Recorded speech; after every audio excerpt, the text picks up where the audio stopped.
Friends, welcome to my channel. അപ്പോൾ ഞാൻ ഇന്ന് വന്നേക്കുന്നത് നമ്മുടെ സ്വന്തം ചക്കപ്പുഴുക്കിൻ്റെ റെസിപ്പിയുമായിട്ടാണ്. നാടൻ ചക്കപ്പുഴുക്ക്. അപ്പോൾ നമുക്കിത് എങ്ങനെ ഉണ്ടാക്കുന്നതെന്ന് നോക്കിയാലോ. അപ്പോൾ നമുക്ക് നമ്മുടെ നാടൻ ചക്കപ്പുഴുക്ക് ഉണ്ടാക്കാൻ തുടങ്ങാം. അതിനുവേണ്ടി ഞാനിവിടെ എടുത്തേക്കുന്നത് ഒരു മീഡിയം ചക്കയുടെ 1/4 ഭാഗത്തോളമാണ്. ആദ്യം നമുക്ക് നമ്മുടെ ചക്കയുടെ കുരുവും ചകിണിയൊക്കെ കളഞ്ഞിട്ട് ചെറുതായിട്ടൊന്ന് കട്ട് ചെയ്യണം.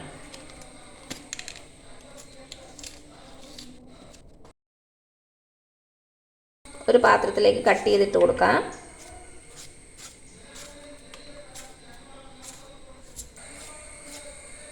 അപ്പം എന്താ, നമ്മുടെ ചക്കയെല്ലാം ഞാൻ ചെറുതായിട്ട് കട്ട് ചെയ്ത് വെച്ചു. ഇനി ഇതിലേക്ക് നമുക്ക് ആവശ്യത്തിനുള്ള ഉപ്പ് ചേർത്ത് കൊടുക്കാം. കുറച്ച് കറിവേപ്പില കൂടി ഇട്ട് കൊടുക്കുവാണ്.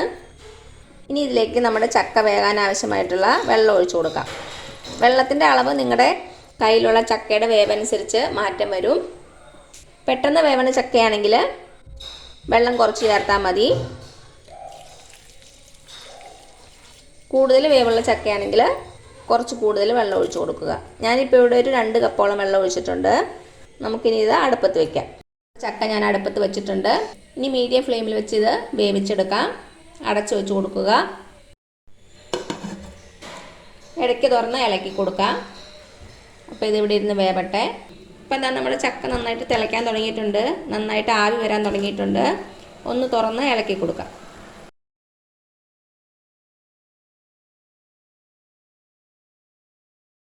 അപ്പോൾ എന്താ, നന്നായിട്ടൊന്ന് ഇളക്കി കൊടുത്തു. വീണ്ടും അടച്ചു വെച്ച് കൊടുക്കാം. അപ്പോൾ നമ്മുടെ ചക്ക വേവണ സമയം കൊണ്ട് നമുക്കിതിൻ്റെ അരപ്പ് റെഡിയാക്കി എടുക്കാം. ഇതാ നമ്മുടെ അരപ്പിന് വേണ്ടി ഞാനിവിടെ എടുത്തേക്കണത് ഒരു 1.5 കപ്പ് തേങ്ങ.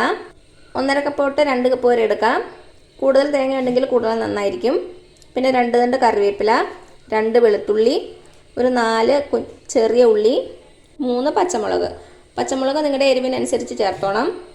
നല്ല എരിവുള്ള മുളകാണെങ്കിൽ 2 എണ്ണം ചേർത്താൽ മതി. ഇനി ഇതിലേക്ക് ഒരു 1/4 ടീസ്പൂൺ ജീരകം ചേർത്ത് കൊടുക്കാം. ജീരകത്തിൻ്റെ ടേസ്റ്റ് കൂടുതൽ ഇഷ്ടമാണെങ്കിൽ 1/2 ടീസ്പൂൺ വരെ ചേർക്കാവുന്നതാണ്. പിന്നെ ഒരു 1/2 ടീസ്പൂൺ മഞ്ഞൾപ്പൊടി ഒരു മിക്സി ബൗളിലേക്ക് ഇട്ട് കൊടുക്കാം. മുളകൊന്ന് കട്ട് ചെയ്തിട്ട് കൊടുക്കാം. തേങ്ങയും ചേർത്ത് കൊടുക്കാം.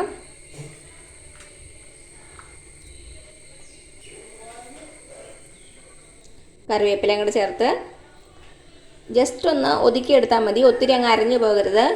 അപ്പം ഞാനിതൊന്ന് അരച്ചെടുത്തിട്ട് വരാം. ഇതാ ഈ ഒരു പരുവത്തിൽ ഒതുക്കിയെടുത്താൽ മതിയാവും.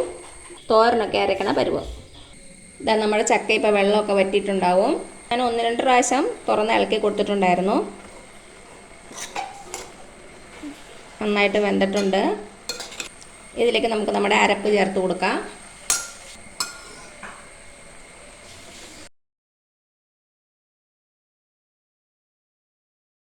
നന്നായിട്ടൊന്ന് മിക്സ് ചെയ്ത് കൊടുക്കുക.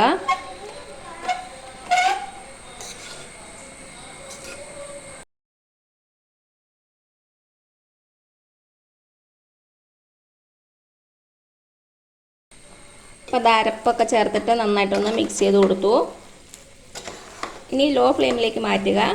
വെള്ളമൊക്കെ വറ്റിയ കാരണം തീ കുറച്ചിടണം. ഒരു 2-3 മിനിറ്റ് അടച്ചു വെച്ച് കൊടുക്കാം. ഉപ്പൊക്കെ ഒന്ന് ചെക്ക് ചെയ്ത് നോക്കുക. കുറവാണെങ്കിൽ ചേർത്ത് കൊടുക്കാം. ഇപ്പം എന്താ, ഒരു 2-3 മിനിറ്റ് ആയിട്ടുണ്ട്. നമുക്ക് തുറന്ന് നോക്കാം. നമ്മുടെ ചക്കപ്പുഴുക്ക് റെഡി ആയിട്ടുണ്ട്. ഇനി അവസാനമായിട്ട് നമുക്കിതിലേക്ക് 1 ടേബിൾ സ്പൂൺ പച്ച വെളിച്ചെണ്ണ ഒഴിച്ചു കൊടുക്കാം. അതേപോലെ തന്നെ കുറച്ച് കറിവേപ്പില. നന്നായിട്ട് ഒന്നുകൂടി ഒന്ന് മിക്സ് ചെയ്ത് കൊടുത്തിട്ട് തീ ഓഫ് ചെയ്യാം. ഇനി ഒരു 5 മിനിറ്റ് അടച്ചു വെച്ച് കൊടുക്കാം. ആ പച്ച വെളിച്ചെണ്ണയുടെയും കറിവേപ്പിലയുടെയും ഒക്കെ ഒരു ഫ്ലേവർ കിട്ടാൻ വേണ്ടിയിട്ട് 5 മിനിറ്റിന് ശേഷം സെർവ് ചെയ്യാം. അപ്പോൾ എന്താ, നമ്മുടെ ചക്കപ്പുഴുക്ക് ഞാനൊരു സെർവിങ് പാത്രത്തിലേക്ക് മാറ്റിയിട്ടുണ്ട്.